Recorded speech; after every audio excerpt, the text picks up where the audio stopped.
in just less than 10 years, she saved a lot of money, okay, for medication of the family. Okay, she saved a lot of time. Why? If you can achieve your goals, kung may goals ba kayo? Yes. By the way, yung goal natin for today is that's why we encourage you to invite guests today. So, you can at least, we can convince them by this event, and you can at least hit stars, because our goal is to bring a lot of people, of leaders to Singapore. And then guys, do you know how many seats are there in an airplane? Nasa 200 plus, no? Depende. So, if many of us in our team can bring stars, okay, star leaders in Singapore, it is like a charter flight for us.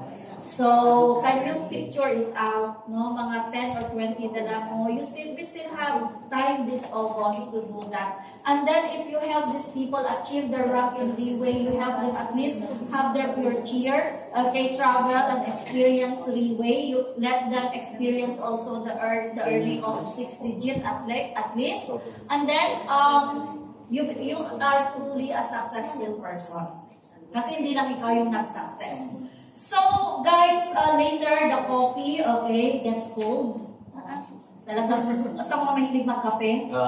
Okay, later, you will lost interest. Kapag later yung opportunity. Later, the day turns into night. And later, okay, people grows old. They always remind this. As your children grow up, you also grow old.